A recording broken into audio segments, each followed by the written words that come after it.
It's working. There it is. All right, show of hands. Who went down the slide last night at the distillery? Yes, you're my people. I went down 3 times. We don't need to see that. So, move you up here a little bit. That's me. I'm Mark, and I like to buy cars. I am a team lead here at VINCUE. I'm also a performance manager. My team specializes in acquisition, specifically the vehicle buying center.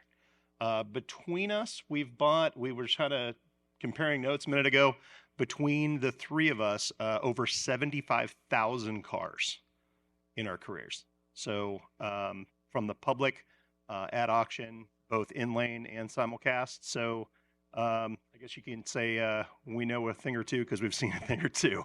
You're going to find that common thread throughout the PM team. There's a ton of experience here in all areas of business. So as people come up and talk a little bit more about their histories, you'll see a lot of that as we go. I want to talk to you today a little bit about better acquisition. So we've talked, we've some of these breakout sessions and some of the sidebar conversations we've had here.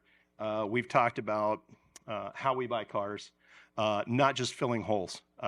We've all been there where somebody grabbed the enterprise list and picked out 10 cars to fill some parking places. We all know how that works out. We have a great opportunity to increase gross and shorten turn, making the right buying decisions. So really making that part of an end-to-end process, not just one person who goes out and gets out the 6 shooters and says, I'll take one of those, and one of those, and one of those. We make sure we're buying the right cars from the right sources at the right time. Using those tools in VINCUE to make better buying decisions, we can improve gross, even bring new customers to the store, and we'll talk more about that in just a second. Better buys and communications can shorten cycle time and reduce recon costs. So what to buy and where to buy it. We're going to talk about how to find that information within VINCUE. Making the best decisions requires more information. What are you selling? What are your needs? How is your typical inventory really performing? What else is performing well in your market? What is your direct competition selling? Where to look for inventory and why? And what inventory sources perform best for you and why?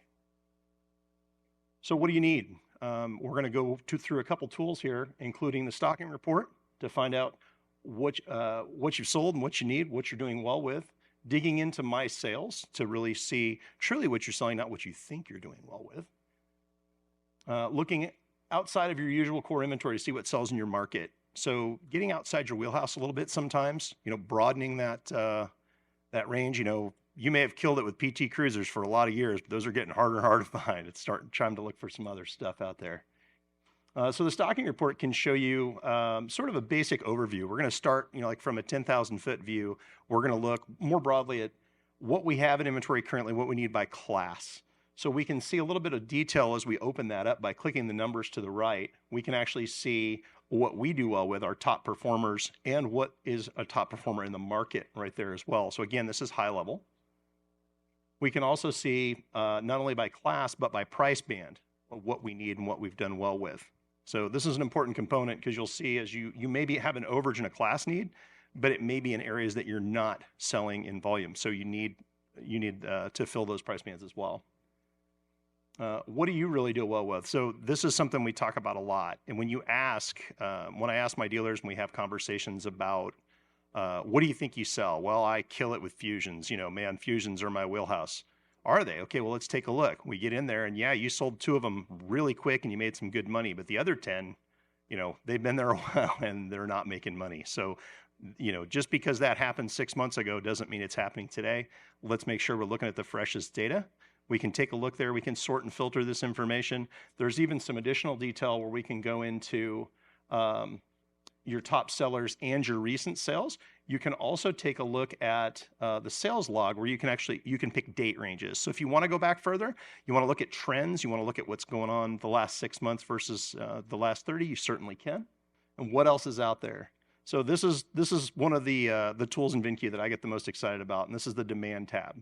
So this will show you what's going on out there, and you can see up the top there, we're talking about classes. So you can do all classes. So you're going to see your top vehicles.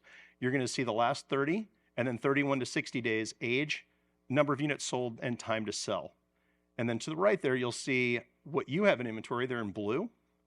You'll see the number of units total in the market. You can even see what's at auction. So if you're looking at maybe what's out there to fill holes, and you can see even what's out there in your shopping cart. We'll talk more about shopping cart here in just a second.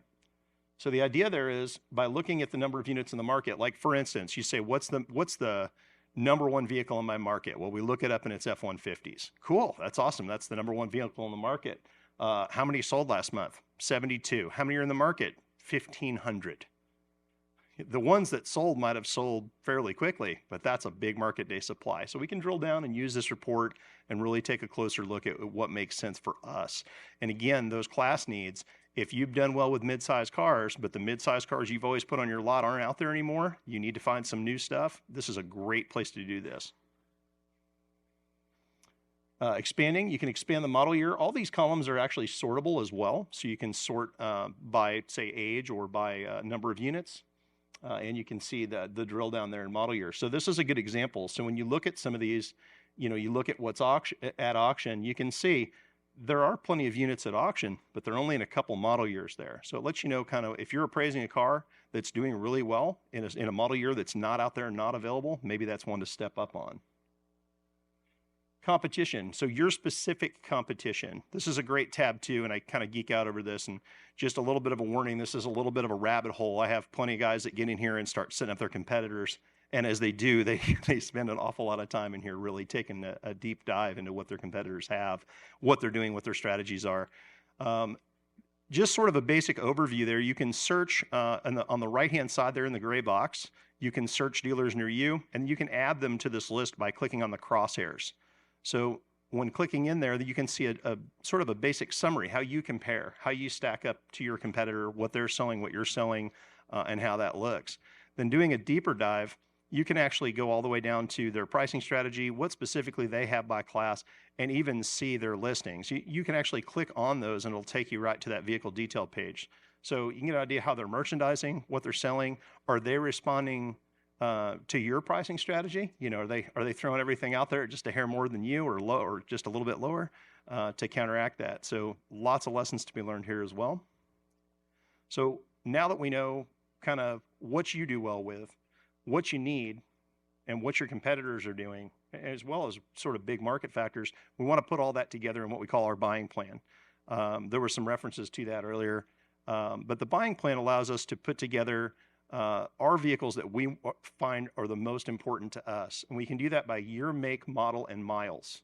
You'll notice here, these go by class. The detail here is you have a mileage slider. You can actually control the top miles and the bottom. So if you're going to go after late model vehicles, you maybe don't want to buy anything super low mileage, or if your targeted inventory is maybe you're a higher mile per year low price point store, you can do that as well. You can see if you've got any units in inventory. You can see our star rating that you'll see throughout VINCUE. That's the last 6 months of data, number of units sold and time to sell, right there at the top. And then you can actually exclude certain model years, like for instance there, that one in red. We can add that to our no-fly list if maybe that model year had transmission issues, something like that. We didn't want to buy that one. You'll also see other indicators throughout, like the little flame icon next to the Civic there. That's a top 25% market seller in that class. So why do we want to do the buying plan? Well, this helps us find where we need through the lens of the buying plan. So we've put that all together, right? So now we know what we want to look at. We've got our top 20, 30, makes and models out there.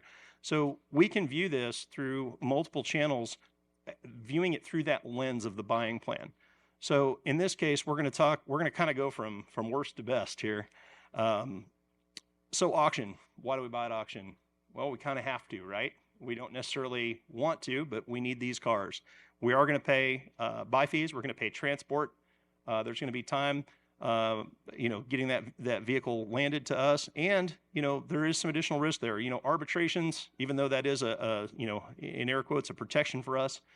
Let's be honest. If we can't see the car, smell the car, look at the car, we're going to get cars showing up on our lot that maybe aren't 100% what we thought they were.